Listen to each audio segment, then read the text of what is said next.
উফ, এইবার এমন একটা দাও মারবো না যে কৃষ্ণচন্দ্র কেঁদে কুল পাবে না। কিন্তু সেটা একমাত্র সফল হবে যদি কৃষ্ণনগরের মন্ত্রী আমাদের পাশে থাকে। আরে ও তো মোহর ছাড়া আর কিছুই চেনে না।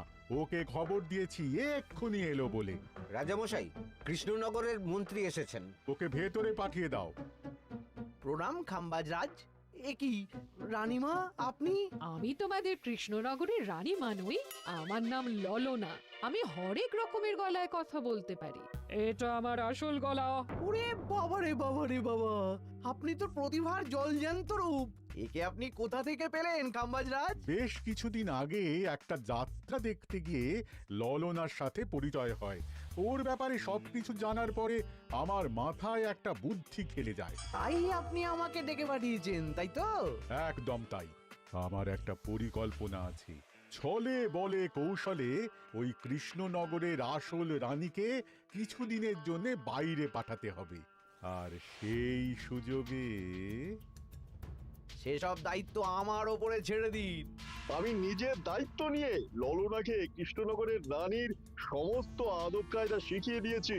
এখন শুধু আমি বাকি ব্যাপার নিয়ন্ত্রণ করব। এখন মহারাজ বাৎসরিক হিসেব নিয়ে ব্যস্ত, তাই রানীমা চলে যাবেন আর তার বদলে ঢুকবে ললনা দেবী। তাহলে আর দেরি কেন? আজ রাতেই বেরিয়ে পড়ো। আর যদি আমার পরিকল্পনা অনুযায়ী এগোতে পারো তাহলে কিছুদিন পরে তুমি হয়ে উঠবে কৃষ্ণনগরের রাজা। আমার কত দিনের আশা। চলুন তাহলে। হ্যাঁ চলুন, রাজবাড়ির বাকি ব্যাপার যেতে যেতে বুঝিয়ে দেব। রানীমা কিভাবে কথা বলেন, কাকে কি বলে ডাকেন, রাজবাড়ির কোথায় কি আছে সব।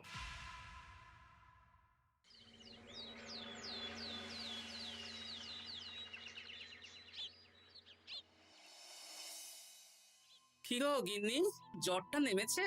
এই জ্বরটা কমেছে, কিন্তু শরীরটা খুব দুর্বল গো। তুমি পারলে ভাতটা রান্না করে রাজবাড়ি যাও। আমি বেলার দিকে এই কিছু একটা তরকারি করব। না না গিন্নি, তোমাকে এই শরীরে রান্না করতে হবে না। আমি তরকারির সবজি কুটে রাখছি। হ্যাঁ, ওই পুঁটির মাকে বলে রাখবো, ও এসে রান্না করে দেবে। তাহলে তো ভালোই হয়। জ্বরে একেবারে শরীরটা দুর্বল করে দিয়েছে গো। হ্যাঁ, তুমি বিশ্রাম নাও গিন্নি, আমি রান্নাঘরে যাই। কি গোপাল আজকে এখনো এলো না? ও কোনোদিন সময় এসেছে মহারাজ? ওকে তাড়িয়ে আপনি একটা কাককে রাজসভায় রাখলেও সে সময়ে আসবে। আসলে গোপালের গিন্নির খুব জ্বর, আমি দেখে এসেছি। তাই হয়তো ওর গিন্নির সেবা শুশ্রূষা করতে গিয়ে গোপালের দেরি হচ্ছে। তোমাকে আর গোপালের হয়ে কাসুন্দি গাইতে হবে না। এই তোমরা থামো তো। একটু দেরি হয়ে গেল মহারাজ। আসলে গিন্নির খুব জ্বর, তাই কিছুটা রান্না করে এলাম। আচ্ছা আচ্ছা আচ্ছা, তা এখন তোমার গিন্নির শরীর কেমন আছে? আগের থেকে ভালো আছে মহারাজ। জ্বরটা কমেছে, কিন্তু শরীর খুব দুর্বল। বেশ বেশ, একটু যত্নআত্তি করো। যাই হোক, আজকে সারা বছরের খরচের হিসেব আর আগামী অর্থনৈতিক বছরের প্রকল্প নিয়ে আলোচনা হবে। আলোচনা শুরু করা হোক।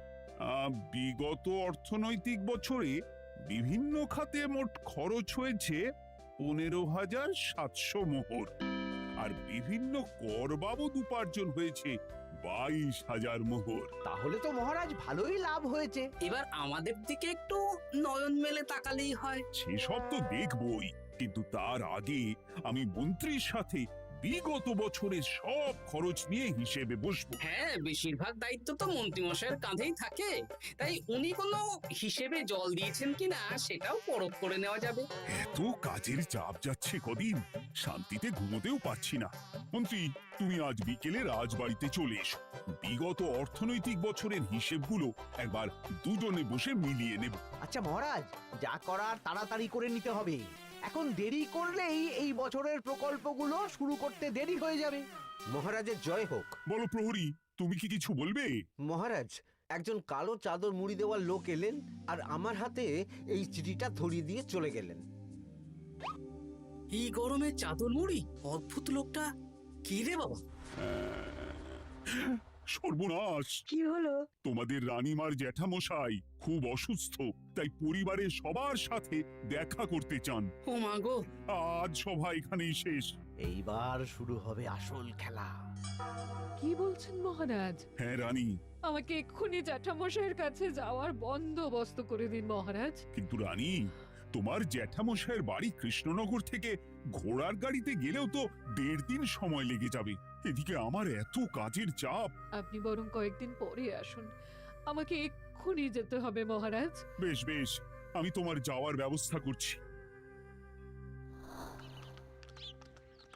সাবধানে যেও রানী, আমি 2-3 দিনের মধ্যেই আসছি।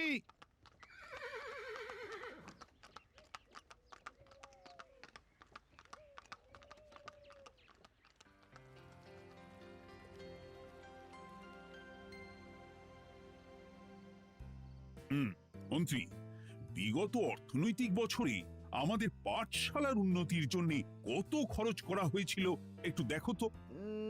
সব মিলিয়ে মোট 150 মোহর মহারাজ। কিন্তু আমার এখানে তো 170 মোহর দেখাচ্ছে। 170 মোহর? তা কি করে হয়? একই রানীমা, আপনি ঘোড়ার গাড়ি করে গেলেন আর হেঁটে চলে এলেন। সে আমার ব্যক্তিগত ব্যাপার, তুমি তোমার কাজ করো।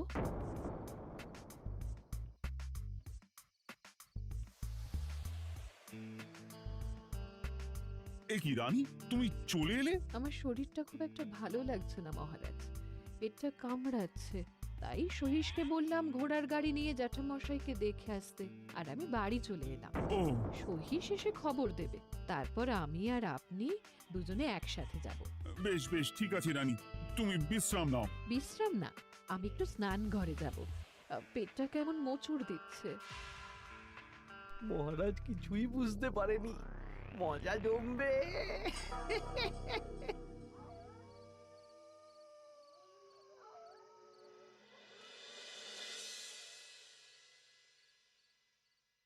এ কি রানী, তুমি তোমার সব গয়না গাটি বের করছো কেন? আমার আর এই পুরনো নকশার গয়না পছন্দ নয় মহারাজ, ভাবছি কালকে সকালবেলা এই গয়নাগুলো শ্যাকরাকে দিয়ে শহুরে নকশায় নতুন গয়না বানাবো। কিন্তু এগুলো তো তোমার সবই পছন্দের গয়না। কিন্তু মহারাজ আমি ভেবে দেখলাম এই গয়নাগুলো সবই বড্ড ভারী গয়না, আমি শহুরে আধুনিক নকশার হালকা গয়না পরবো।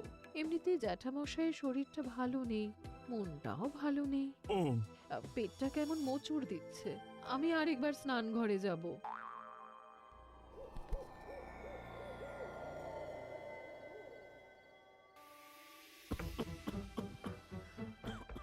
ওই তো মন্ত্রী মশাই এসেছে।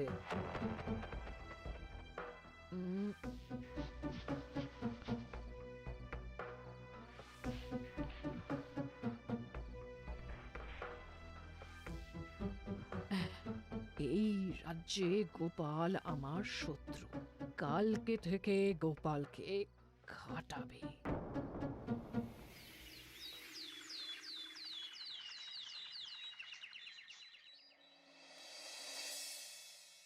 হায় হায় হায়, কি হলো রানী, কি হলো? গতকাল রাতে আমার সমস্ত গয়না চুরি হয়ে গেছে। হ্যাঁ? বলো কি? প্রহরী, বলুন মহারাজ। গতকাল রাতে রানীর সব গয়না চুরি হয়ে গেছে। তুমি আরেকজনকে নিয়ে এক্ষুনি খোঁজ করা শুরু করো। যথাজ্ঞা মহারাজ।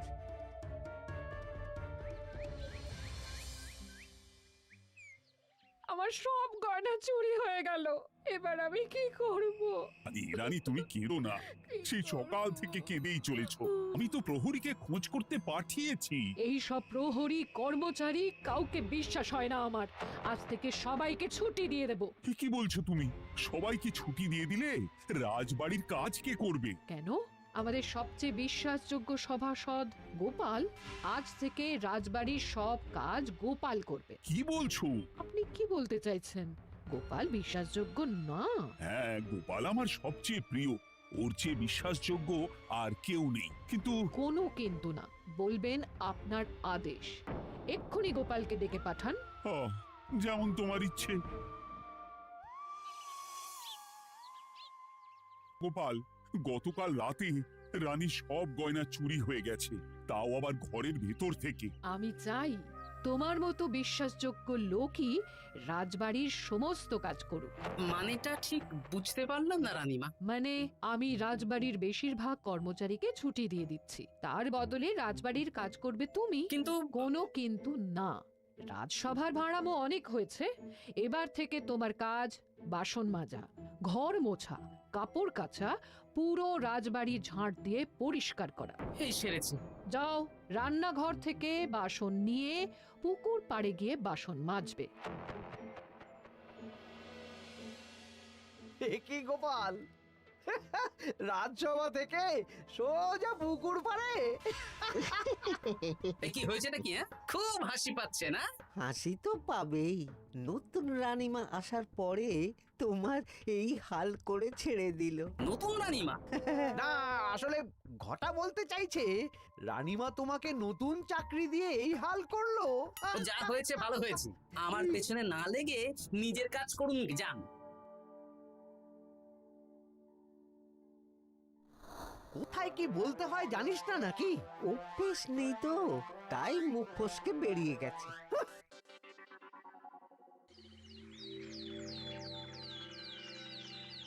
রাজ্যে চোরের উপদ্রব বেড়ে গেছে, তাই আমরা কিভাবে চোরের উপদ্রব কমানো যায় সেই নিয়ে আজকে একটা আলোচনা করব। কিন্তু মহারাজ, রাজসভায় এখনো তো সবাই আসেনি। এই তো এসে গেছি।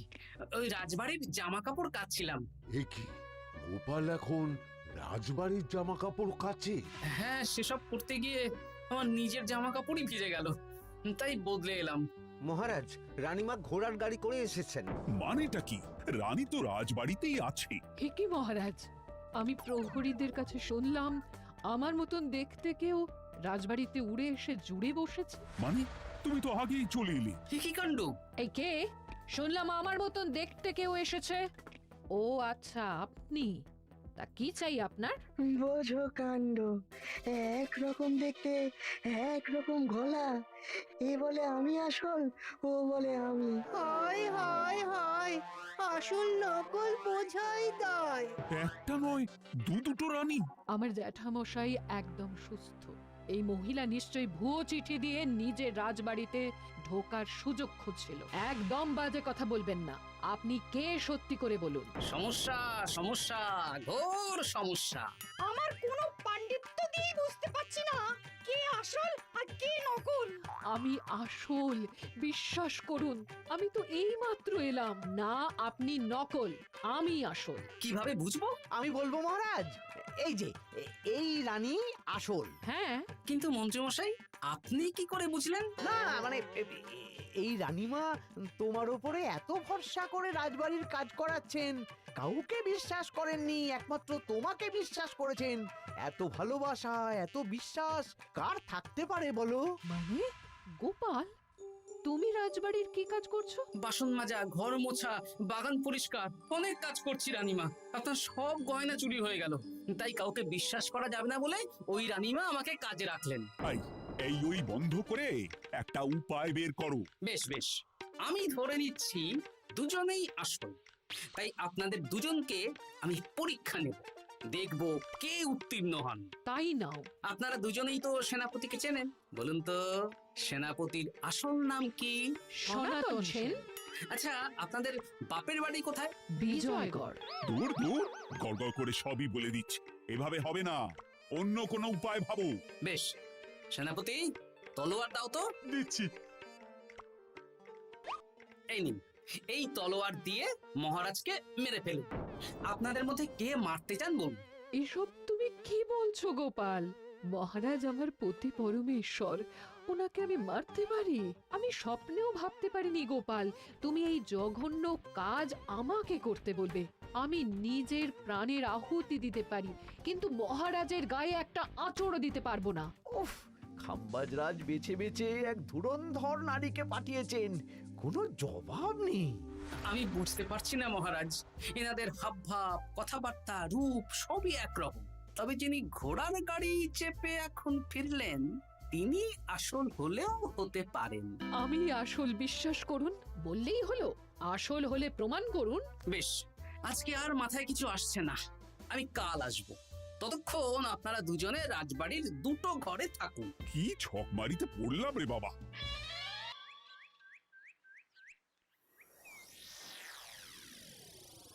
ললনা একদম তৈরি হয়ে এসেছে। দারুণ মজা হচ্ছে বলুন। এবার শুধু একবার আসল রানীকে সরিয়ে ললনা যদি রানী হয়ে যায়, তাহলে রানীর গয়নার মতন সব আমার হাতে চলে আসবে। তারপর কি হবে? তারপর ধীরে ধীরে মহারাজকেও কায়দা করে সরিয়ে দেব, আর খাম্বাজ রাজ আর আমি এই দুজনে মিলে এই রাজ্য চালাবো। ও কি বুদ্ধি আপনার মাথায়।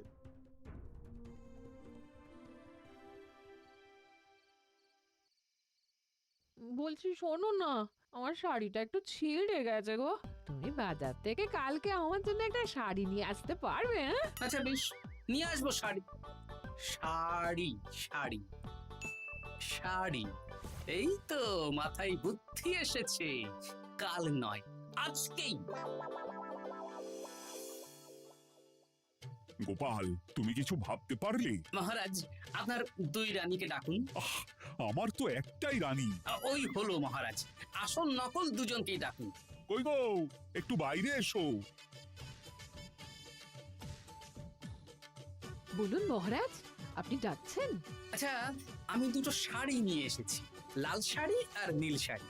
এই দুটোই মন্ত্রপুত শাড়ি, এক সিদ্ধ পুরুষ দিয়েছেন। কে তিনি? না, সেসব এখন বলা যাবে না, তবে এই শাড়ি দুটো একটা একটা করে ওনাদের দিয়ে দিন। এবার আমি এই শাড়ির বিশেষত্ব বলি। হ্যাঁ বলো গোপাল, বলো।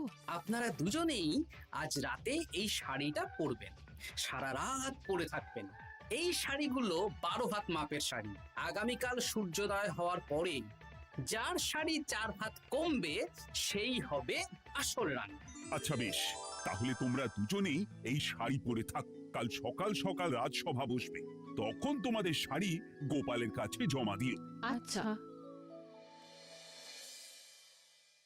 আমি যে নকল সেটা বুঝতে দেওয়া যাবে না। কি করে এই শাড়িটা 4 হাত কেটে ফেলে ওই তো ফল কাটার ছড়ি কেটে ফেলো। কালকে আবার মজা হবে।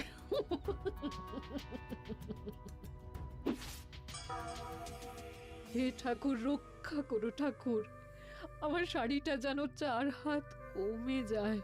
ঠাকুর রক্ষা করো।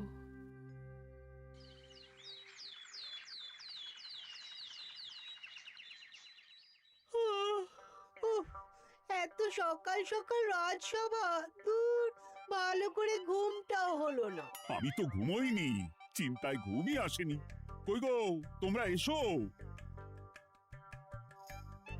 এই নিন আমার শাড়ি, এবার মেপে দেখুন, এটা 4 হাত কমে গেছে। এই দেখুন মহারাজ, বিশ্বাস করুন আমি আসল, কিন্তু এই শাড়িটা সারা রাত পরে থাকা সত্ত্বেও 4 হাত তো দূর, 4 আঙুলও কমেনি। লাল শাড়িটাই ছোট মনে হচ্ছে। তাহলে তুমি আসল? উফ, বাবা, বাঁচা গেল। আয়, কে আছো? এই নকল রানীকে কারাগারে বন্দি করো। দাঁড়ান মহারাজ, বন্দি করতে হলে যার শাড়ি 4 হাত কমে গেছে তাকে বন্দি করুন। কেন? আমার শাড়ি তো 4 হাত কমে গেছে, শর্ত অনুযায়ী যে আসল তার শাড়ি তো 4 হাত কমবে না, আপনি ধরা পড়ে গেছেন নতুন রানীমা। এগুলো কোনো মন্ত্রপুত শাড়িই নয়, এগুলো আমার পরিকল্পনার প্যাচ। আপনি নিশ্চয়ই নিজেকে আসল প্রমাণ করার জন্য শাড়িটা কেটেছেন। না মানে, না না না, তাহলে কমলো কি করে? না মানে হয়ে গেল। সত্যি গোপাল, তোমার বুদ্ধির জবাব নেই। গোপাল, তুমি আমাকে বাঁচালে। এই যে নতুন রানীমা, চুপ করে কেন? ওকে আমি কারাগারে গিয়ে বেত মারছি, তাহলেই সব বলবে। বল, কে তুই বল? আসলে মানে আমার নাম ললনা, আমি যাত্রাপালা করি, অনেক রকম গলায় কথা বলতে পারি। কদিন আগে খাম্বাজ রাজ আর এই মন্ত্রী মশাই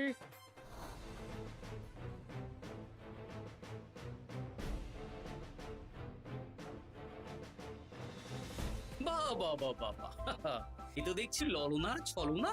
তার মানে রানীমার গয়না? ওগুলো তো সব মন্ত্রীকে দিয়েছি, জানলা দিয়ে কাপড়ে পেঁচিয়ে নামিয়ে দিয়েছি। মন্ত্রী, তোমাকে আমি শুলে চড়াবো। ভুল হয়ে গেছে মহারাজ, আমাকে ক্ষমা করুন। প্রাণে মারবেন না, সব গয়না ফেরত দিয়ে দেবো মহারাজ। তুমি শত্রু রাজ্যের প্ররোচনায় এত বড় ক্ষতি করতে চেয়েছিলে? ক্ষমা করুন মহারাজ, ক্ষমা করুন। সেনাপতি, মন্ত্রীকে 1000 বার বেত্রাঘাত করো। আর এই ললনার কি হবে? আমি অনেক দিন ধরে বাড়িতে একটা কাজ করার লোক খুঁজছি, ওনাকেই পাঠিয়ে দিন। আমার গিন্নি শুয়ে বসে থাকবে আর উনি খাটবেন। নয়, হ্যাঁ, ললনার ছলনা ভেস্তে গেল।